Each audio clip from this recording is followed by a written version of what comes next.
शुक्राना अनंतम अनंतम शुक्राना। सारी संगत जी का शुक्राना। बहुत बहुत मुबारक हो। आंटी ने आज सत्संग कराया, अंजू आंटी और अंकल के घर में पूरी फैमिली को बहुत मुबारक हो। क्योंकि जब गुरु जी आते हैं, गुरु जी गद्दी लगती है, बहुत सारी खुशियाँ लेके आते हैं। तो गुरु जी हमारे साथ सदा ही विराजमान है। जब हमने मन से एक बार जय गुरु जी बोल दिया तो गुरु जी हमारे हो जाते हैं। तो गुरु जी तो बस आपको पता है सिर्फ प्रेम के भूखे, उन्हें कुछ नहीं चाहिए। बार बार गुरु जी यही कहलवाते हैं कि जिन प्रेम कियो तिन ही प्रभ पायो। आज हम सब, आप, हम जो गुरु जी के औरा में बैठे हैं, उनकी गोद में विराजमान है, तो हम क्यों आए हैं? उनके प्रेम के वशीभूत ही होके आए हैं। हम कोई, हमें यहाँ पे कोई दुनियादारी नहीं है, कोई रिलेटिव नहीं होते हैं, कोई हम ये नहीं सोचते हम किसी को खुश करने के लिए जा रहे हैं। जब हमें इनवाइट आता है गुरु जी के सत्संग का तो हम दौड़े चले जाते हैं, क्योंकि हम सिर्फ गुरु जी को प्यार करते हैं। आपने देखा होगा कई बार आप रिश्तेदारों को बुलाते हो, वो नहीं आ पाते हैं, पर संगत आ जाती है, फ्रेंड सर्कल आ जाता है, वो संगत है जो वो भागे चले आते हैं। रिलेटिव सोचते हैं हम लेट जाएंगे, थोड़ा और लेट चले जाएंगे, चलो अभी तो सत्संग चल रहा होगा, क्योंकि उनको लगता है फिर हम देर से आएंगे, खाना वाना खा के आराम से बातें करके आएंगे, टाइम नहीं है इतना। पर जब गुरु जी के सत्संग में जब आप आते हो तो ये जो 2 घंटे की घड़ियां आप लेके आते हो, जो 2 घंटे यहाँ पे हम बैठते हैं, विराजमान होते हैं, वही हमारी घड़ियां असली घड़ियां मानी जाती हैं। बाकी तो सब दुनियादारी है संगत जी। और इनके प्यार की तो हम क्या ही मिसाल दें गुरु जी के, कि गुरु जी ने तो हर एक संगत को, मतलब कि अगर आप गुरु जी को नहीं भी मानते ना, ऐसे ऐसे कितने सत्संग हैं हमारे पास कि कई लोग मुझे फ़ोन करके बोलते हैं कि आंटी हमने तो कभी गुरु जी का नाम ही नहीं सुन, सिर्फ नाम ही सुना था, हमने तो कभी उनकी पूजा ही नहीं करी, हमने तो कभी उनको सिमरन ही नहीं करा, हमें तो पता भी नहीं मंत्र जाप क्या होता है। नेहा आंटी आप बैठ जाइए, हमें तो ये भी नहीं पता कि सिमरन होता क्या है, हमें तो ये भी नहीं पता कि हम पूजा कैसे करें। पर गुरुजी हमें ड्रीम में आ गए, और ड्रीम में आके गुरुजी ने हमें अपनी बड़ी लाविश दर्शन कराए, गद्दी दिखाई हमें, हमारे घर में गद्दी लगी हुई है और चोला लगाया हुआ है और गुरुजी आके बैठे हैं। तो ये सब क्या है? गुरुजी को तो आपने बुलाया भी नहीं है, फिर भी गुरुजी आपके पास खुद आ रहे हैं, क्योंकि वो आपको, जब हमारा और गुरुजी का जब जुड़ने का समय आता है ना, तभी हम गुरु से जुड़ पाते हैं। वरना कोई दुनिया की औकात ही नहीं है जो हमें गुरु जी से जोड़ पाए। आप कोशिश कर लो, आप रोज आना कोशिश कर लो कि आप बड़े मंदिर जाओगे और फैन चला लो, आप बड़े मंदिर जाओगे और आप दर्शन कर लोगे, आपकी सत्संग में चल जाओगे, नहीं जा सकते। आप कितनी मर्जी कोशिश कर लो, आप नहीं जा सकते हो। आप मंदिर उनके बुलाए बिना जब आपका वक्त आएगा तब आपको कोई रोक ही नहीं सकता। ऐसे ऐसे कितने सत्संग हैं, जाना कहीं और होता था, संगत ने पहुंच जाते हैं छतरपुर और पता चलता है कि यहाँ से 2 कदम की दूरी पे बड़े मंदिर है। अरे वाह, ये तो हमने कभी सुना ही था, चलो हम दर्शन कराएं। तो वो उन्होंने टाइम आपका डिसाइड किया होता है, लेके कहीं और जाते हैं। ऐसे ही मेरे बड़ी बार हुआ, मैं कई बार शादी में गई, शुरू की बात है, जब मैं गुरु जी से बहुत साल पहले जुड़ी थी, तो एक ना उमंग होती थी, जैसे मैंने क्या बोला, प्रेम इतना हो गया उनसे कि एक होते ना कि हम अपने प्रेमी के लिए इतना हम आगे पीछे, अंकल नहीं बुझेगी, अंकल अब छेड़ोगे तो बुझ जाएगी, अब बुझ जाएगी अंकल, वो नहीं बुझेगी। तो इतना प्यार हो जाता है कि अपने प्रियतम से मिलने के लिए, अपने मालिक से मिलने के लिए, अपने सखा से मिलने के लिए, अपने भाई से, पापा से मिलने के लिए दौड़े चले जाते हैं। जब मुझे शुरू में संगत कहती थी कि आंटी आप हर हफ्ते जाते हो, हफ्ते में 2 बार जाते हो, 3 बार जाते हो, मंदिर तो बड़ी दूर है, हम पश्चिम बिहार रहते हैं, वहाँ से 2 घंटे लगते हैं। फिर जब हम नोएडा शिफ्ट हुए थे तो नोएडा से भी 2 घंटे लगते थे। तो गुरुजी ने फिर यही एक आंसर दिलवाया, थॉट डाला मन में, मेरे मन में जो डालते हैं वही मैं आगे शेयर कर देती हूँ, कि लोगों का मायका इतनी दूर होता है, वो वहाँ भी तो जाते हैं हर हफ्ते, हर 15 दिन में मिलने जाते हैं। और किसी का दिल्ली से बाहर होता है, किसी का विदेश में होता है, तो भी लोग जाते हैं। तो जब मुझसे मिलने का समय आता है तो तुम्हें 2 घंटे की दूरी क्यों नज़र आती है? ऐसा तुम मुझे बहुत कहते रहते हो कि आप हमारे पापा हो, आप हमारे भाई हो, आप हमारे ये हो, हमारे बॉयफ्रेंड हो, हमारे फ्रेंड हो, पर मेरे से मिलने के लिए तुम्हें 2 घंटे बड़े ज़्यादा लगते हैं, क्यों? ऐसा क्यों है? वाकई में सही बात समझ में आई कि जब हर हफ्ते बहुत सारी लड़कियाँ, बहुत सारी आंटियाँ ऐसी होती हैं जो वीकली अपने पेरेंट्स को ज़रूरी मिलती हैं जाके, चाहे उनका घर दिल्ली से गुड़गांव हो, चाहे नोएडा हो, चाहे कड़कड़ हो, जहाँ भी हो, दिल्ली से बाहर हो, जयपुर में हो, कहीं पे भी हो, वो 15 दिन में चक्कर लगाने जाते हैं। पर हम गुरु जी के यहाँ जाने के लिए फॉर ग्रांटेड हो जाते हैं कि नहीं कोई बात नहीं, क्योंकि हमने ये सुना है कि गुरु जी तो घर बैठे ब्लेस करते हैं। सच है ये बात। अगर आपके पास औकात ही नहीं है मंदिर जाने की, अगर आपके पास इतना पैसा नहीं है, इतना छोटा सा किराया तक नहीं है कि मेट्रो में आप जा सको या आगे से ऑटो में जा सको, बहुत ही पूरे सूरे हो, इतनी गरीबी है घर में, तो हमें घर बैठे ही गुरुजी ब्लेस कर देंगे। लेकिन जहाँ पे हम अपने हज़ारों खर्चे करते हैं, रोज़ बाहर का खाना खा रहे हैं, बच्चों को दे रहे हैं, ऐश आराम कर रहे हैं, पिकनिकें मना रहे हैं, मूवीज़ देख रहे हैं, शॉपिंग कर रहे हैं, और फिर हम कह दें कि हमारे पास समय नहीं है, वो बहुत गलत है। तो गुरुजी कहते हैं कि जब तूने इतना हमें मालिक दिया है, हम कहते हैं कि गुरुजी मुझे इतना दिया तूने दाता कि मैं तेरा शुक्रगुजार हूँ। अब शुक्रगुजार करने के लिए आप यहाँ पे क्यों आते हो? प्रेम के बंधन में आए हो, थैंक यू करने ही तो आए हो। गुरुजी थैंक यू आपने मैं यहाँ बुलाया। सत्संग में तो जाओ। कई लोग ना मुझे कहते हैं हम तो मंदिर नहीं जा सकते, हम बड़ी दूर लगता है, हमारे घर के आसपास सत्संग होता है, हम वहाँ जाते हैं। मैं मानती हूँ, मेरे घर खुद मंदिर बना हुआ है गुरु जी का, मैं रोज़ अमृत वेला करती हूँ, संगतें आती हैं, डेली आती हैं, संगत आते हैं, हर संडे आते हैं, और बहुत सुंदर दरबार है। कई बार तो बड़ी दूर दूर से लोग आ जाते हैं जो यूट्यूब से मुझे जानते हैं, सत्संग सुनते रहते हैं। कई बार मुझे फ़ोन आता है हम हिमाचल से आ रहे हैं, बड़े मंदिर जाएंगे फिर आपके घर आएंगे। फिर कोई कहता है हम देहरादून से आ रहे हैं, कोई कहता है हम जीरकपुर से, जहाँ जहाँ से भी, लुधियाना से लोग आते हैं। मैं कहती हूँ आओ जी, लेकिन मैं उन्हें यही कहती हूँ पहले बड़े मंदिर जरूर जाना। आप चाहे जितना मर्जी घर में सिमरन कर लो, सत्संग कर लो, दुनिया को बुला लो, संगत को बुलाओ, लेकिन मंदिर तो मंदिर ही होता है ना। अब कई लोग रोज मंदिर शिव जी को जल चढ़ाने के लिए जाते हैं, मेरे घर में शिवलिंग भी है इतना बड़ा, पर क्या लोग मंदिर जाना बंद कर देते हैं? नियम से गुरुद्वारे जाते हैं, मंदिर जाते हैं, तो बड़े मंदिर आपको दूर क्यों लगता है? मुझे तो कभी दूर नहीं लगा, मैं तो तकरीबन रोज़ रोज़ भी जाती रही हूँ। अब तो रोज़ सेवा में होते हैं तो कभी वीरवार का जाना निश्चित है, पर छूट जाता है। मेरा कहने का यहाँ पे ये मतलब है कि एक नियम बनाइए आप कि दुनियादारी में रहते हुए भी आपको बड़े मंदिर जैसा जो ऑरा है ना, जो सुख है ना, जो स्वर्ग है, वो वहीं पे बस मिल सकता है।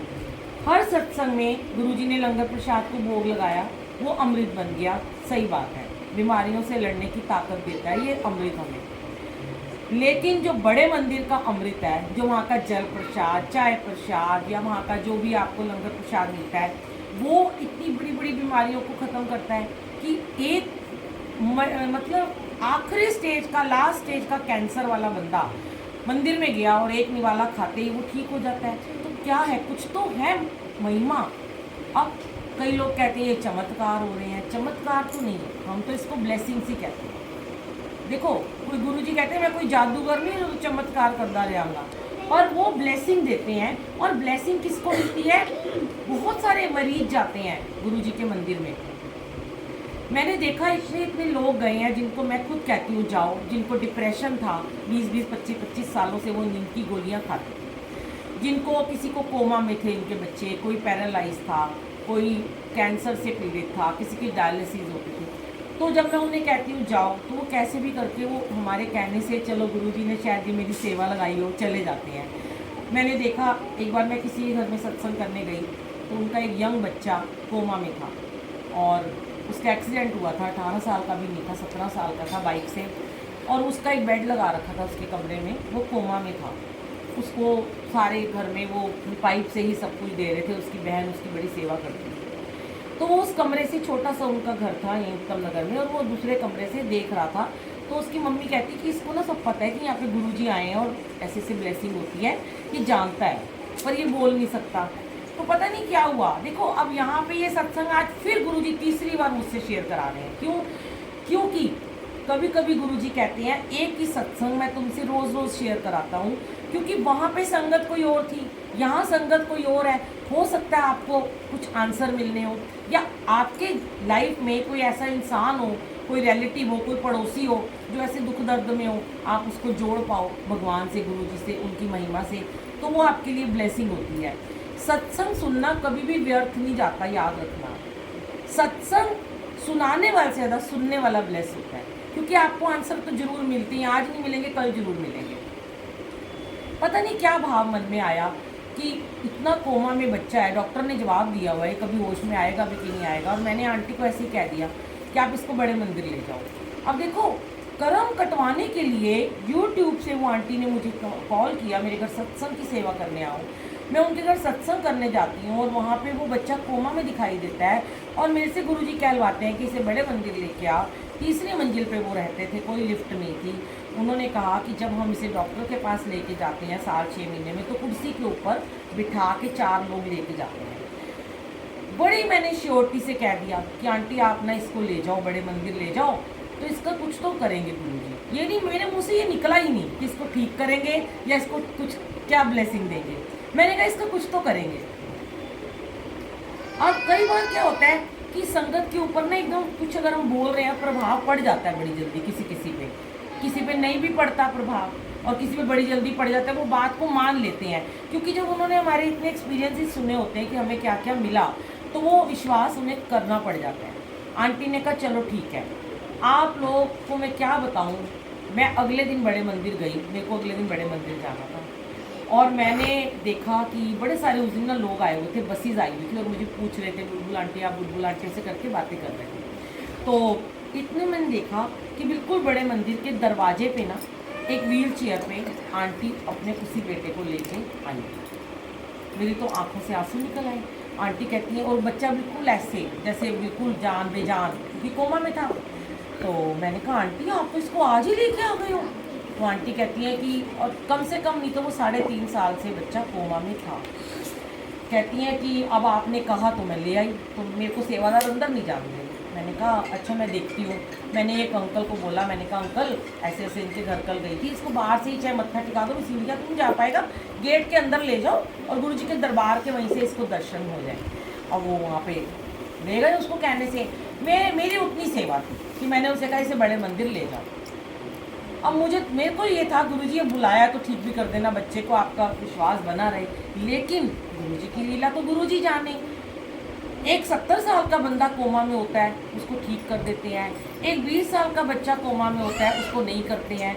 एक अभी और 20 साल का बच्चा मुंबई में है, 5-6 साल से कोमा में, वो उसकी बुआ मेरे से रोज बात करती है, राहुल नाम है, हल्का हल्का उसको होश आता है, वो अपना नाम सुनता है, जय गुरु जी बोलो, मुस्कुराता है, इतना शुरू हो गया है।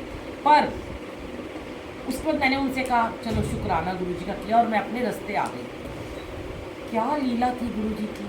दुख तो मुझे उस टाइम बड़ा हुआ जब नेक्स्ट डे मुझे पता चला कि वो उसको गुरुजी अपने चरणों में, ये तो मैंने नहीं सोचा, पर मैंने ये कभी कहा भी नहीं था गुरुजी को, क्योंकि मैंने तो ये कहा था कि इसे ब्लेस करना। अब मेरे को बड़ा धक्का सा लगा जब उसकी बहन ने मुझे रोते रोते कहा कि हम तो आपके कहने से गुरुजी के मंदिर ले गए थे, हमारे तो भाई को गुरुजी ले गए, इससे अच्छा तो वो बेड पे ही था। तो मैं कोई जवाब ही नहीं सूझा उस समय। मैंने कहा पता नहीं क्या हो गया मुझसे, मैंने तो गुरुजी आपके कहने के अनुसार इसको यहाँ भेजा। फिर उसी दिन रात को मेरे को गुरुजी ने विज़न में आके बताया कि अगर ये बच्चा और यहाँ पे पड़ा रहता, इसके शरीर जो था 3.5 साल से ये बेड पे लेटा हुआ है, इसका शरीर गलना शुरू हो गया पीछे से, तो ये इतनी बुरी हालत में था कि उसकी मम्मी नौकरी करती थी, बड़े पूरे सूरे लोग थे, काम छूट गया था, बहन नौकरी करती थी, काम छूट गया था, घर का बहुत सारा पैसा उसके डॉक्टर्स और दवाई और एक नर्स रखी थी उसमें लगा था। तब गुरुजी ने ये थॉट दिए कि इनका सब कुछ बिक जाता, घर बार सब खत्म हो जाता, ये बच्चे ने ठीक नहीं होना। तुम लोग जीवन मांगते हो कि हमें आज जीवन दे दो, पर मुझे पता होता है जीवन में सुखी जीवन देना है कि दुखी जीवन। बड़ा मेरे को हौसला मिला। फिर मैंने 1-2 दिन बाद मैंने उसमें कहा थोड़ा इसको सब्र आ जाए, मैंने उनको फ़ोन किया, उस लड़की को, मैंने उसको बोला कि बेटा ऐसे ऐसे ना ये बात गुरुजी ने समझाई है। तो कहने लगी कि हाँ आंटी अब ना हम भी समझ ही गए हैं कि वाकई में हम उसकी इतनी सेवा कर रहे थे, बारी लगी हुई थी हमारी, कभी मेरे भाई की, कभी मम्मी की, कभी मेरी, पापा शायद पता नहीं उनके मैंने देखे नहीं थे कि नहीं। तो कहने लगी हम कुछ कर ही नहीं पाते थे और हम इसी में लगे रहते थे, तो घर तो खाली हो गया है, लेकिन ना मन से ना एक भार सा उतर गया है। अब देखो गुरुजी ने उन्हें सब्र भी दे दिया, समझा भी दिया। धीरे धीरे वो लोग अपने काम में चले गए। ये लड़की जॉब में चली गई, बड़ी अच्छी आज जॉब कर रही है, मम्मी भी अपना लग गई, अपना घर बार सेट हो गया। पर ये बात समझ में हमें आती है गुरुजी से मिलने के बाद कि कई बार हम भगवान से जीवन मांगते हैं। मुझे ही कई बार ऐसा थॉट दिया गुरुजी ने कई बार मेरे घर में मैं बहुत बीमार हुई, मेरे हस्बैंड बहुत बीमार हुए, मेरे बच्चे हुए, मैं तो बहुत बार बीमार होकर मरते मरते मुझे गुरुजी ने नया जीवन दान दिया। मैं हमेशा गुरुजी को यही कहती थी कि मुझे ना रूल के नहीं मरना। अगर आपको मेरे से सेवा चाहिए तो मुझे स्वस्थ करना पड़ेगा, अगर मेरे से सेवा चाहिए तो मेरे पति को स्वस्थ रखना पड़ेगा। ये नहीं कि मेरा पति घर में तड़प रहा है बीमारी से और मैं सेवा में जा रही हूँ, वो तो परवान ही नहीं है ना सेवा। तो गुरुजी चाहते होंगे कि अभी और थोड़ी सेवा लें, जबकि मुझे ऐसा लगता था कि मैं 55 क्रॉस नहीं करूँगी। मेरी सारी संगत को पता है, मैंने सबको लेटर भी लिख दिए थे कि मैं बहुत बीमार, बहुत ज़्यादा मुझे टाइफाइड होने लगा था, 4 बार हो चुका था। मुझे लगता था कि मैं नहीं जीऊँगी, पर गुरुजी ने फिर से इन सब ने, सारी संगत ने लास्ट मेरे बर्थडे पे 20 फरवरी को मेरे घर ही आके बैठ गए। 24 फरवरी को ये लोग सारे के सारे कि आज बुलबुल आंटी को जाने ही नहीं देना, क्योंकि मैंने सबको कह दिया था मैंने सुबह का सूरज नहीं देखना। मेरी बड़ी स्ट्रॉन्ग सी फीलिंग थी।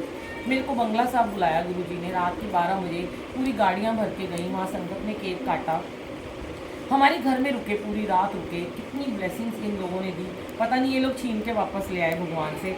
और फिर गुरुजी ने वो चुनते हैं कि तुम्हारी अभी सेवा थोड़ी बाकी है। मुझे ऐसे ऐसे ड्रीम आए कि मुझे गुरुजी सचखंड में ले गए हैं और वहाँ से फिर मुझे वापस भेज रहे हैं कि अभी जा, तेरा अभी नंबर नहीं आया।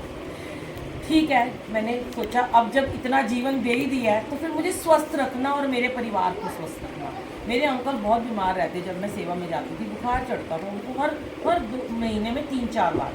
तब मैंने गुरुजी को एक बार कहा था ये जल प्रसाद आज इनको दे के जा रही हूँ, आज पर इन्हें बुखार ना चढ़े वरना सेवा छोड़ दूंगी या इनको नहीं, एक काम करवा लेना।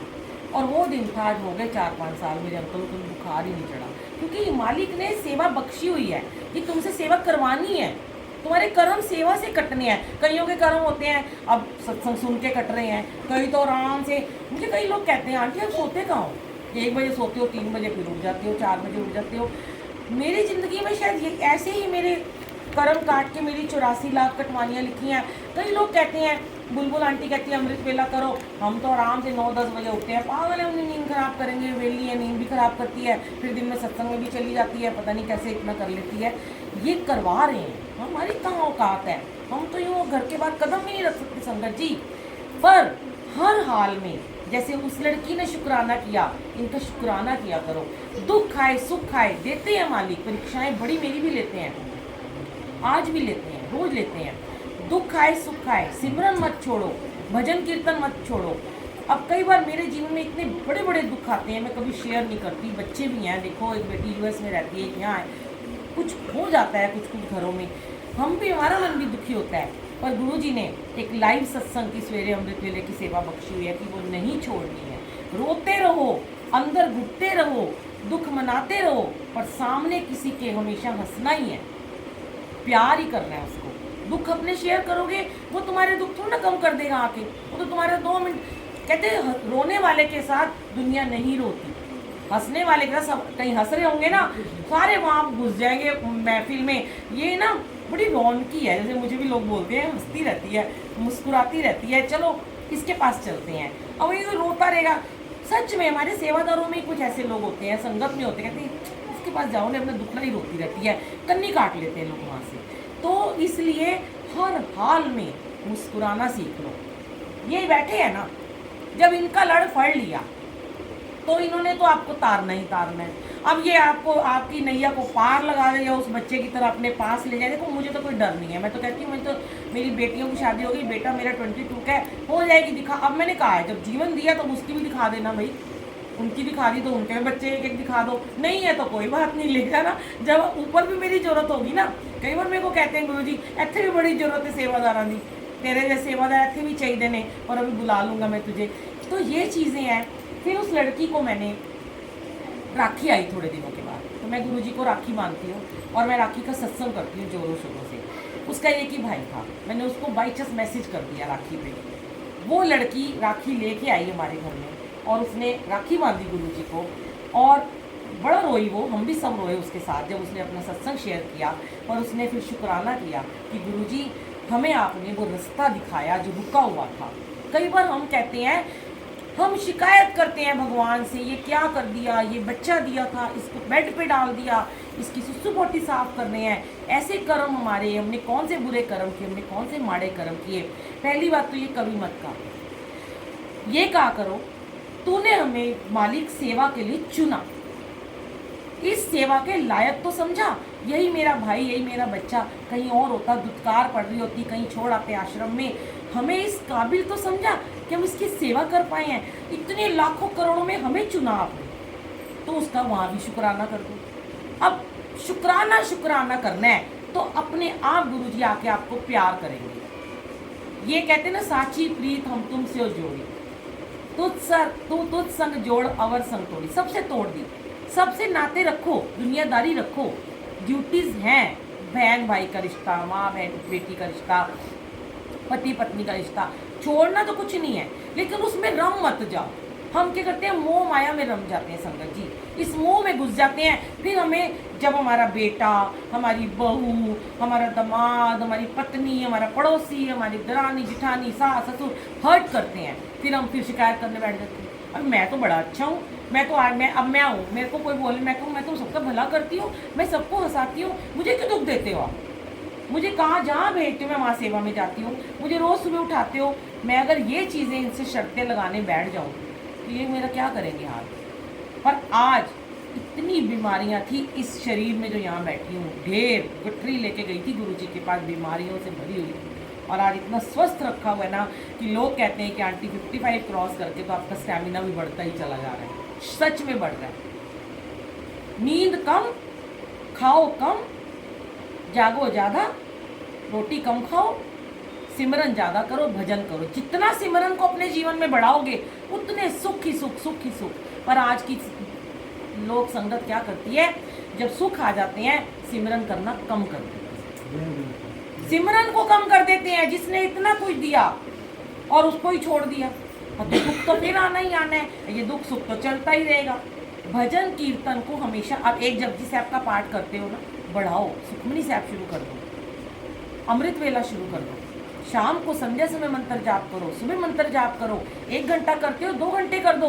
मैं कहती हूँ 4 पहर आप मंत्र जाप लगाओ अपने घर में, 1-1 घंटे का।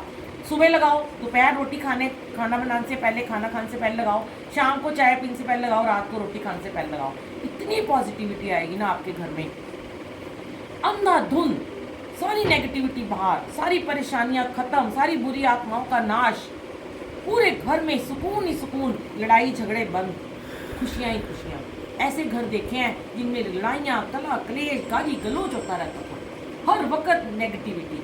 जिन्होंने मंत्र जाप लगाए, अपने घरों में जल रखा गुरुजी के आगे, वो जल को 24 घंटे के बाद जब वो ब्लेस हो जाए उसको उठाओ, सबको दो, थोड़ा थोड़ा दूध में मिला दो, सब्जी में मिला दो, सबको मुंह लगाओ।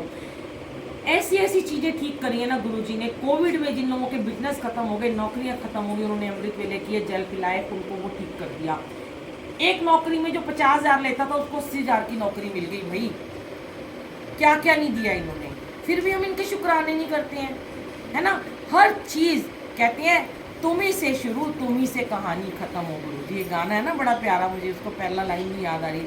जैसे राधा ने माला जपी शाम की, मैंने ओढ़ी चुनरिया तेरे नाम की। उसमें एक पैराग्राफ आता है बड़ा प्यारा है कि मेरी कहानी तुम ही से शुरू और तुम ही से ख़त्म हो। तो सुबह उठो, जाप सबसे पहले उठ के शुक्राना किया करो। मैं तो रोज़ कहती हूँ शुक्राना ये सुबह दिखाई है, इसके बाद तो आपकी मर्जी है। मुझे तो, क्योंकि मैं तो रोज़ सत्संग में जाती हूँ, मैं कहती हूँ गुरुजी मेरे तो ऐसे लगता है मैं मत्था टेकूंगी और वहीं मेरे प्राण निकल जाएंगे, कितना बढ़िया होगा। और या तो मंत्र जाप चल रहा होगा, और मेरे को तो ऐसे सपने आते हैं कि मैं जा रही हूँ, चारों तरफ लोग अपने फ़ोन में मंत्र जाप चला रहे हैं, इतना मंत्र जाप चल रहा है। क्योंकि हम जो करते हैं ना वही हमारे दिन रात घूमता रहता है। आप गंदी गंदी पिक्चरें देखो, गंदी गंदी बातें करोगे, डिस्को ही करोगे, ताश की करोगे, किट्टियों ही करोगे, तो वही सपने में आएंगे। हमें गुरुजी के सपने क्यों आते हैं? क्योंकि हम दिन रात उनके साथ रहते हैं, उनकी बातें करते हैं, उन्हीं की गुणगान करते हैं। तो जब आप किसी एक बच्चे के बारे में सोचते हो ना, जितना आपको उस बच्चे के सपने आते हैं। जो अपने बॉयफ्रेंड के बारे में लड़की सोचती है उसको बॉयफ्रेंड के सपने आते हैं। हम इनके बारे में सोचते हैं तो हमें इन्हीं के सपने आते हैं। तो अगर चाहते हो गुरुजी आपके ड्रीम में आए सबके, भावना आंटी सो गई मैं आपको देख रही हूँ। तो कई बार ना वीडियो बनाते ही ना बेचारे सुबह के उठे होते हैं अमृत वेले के, संगत ही सो जाती है।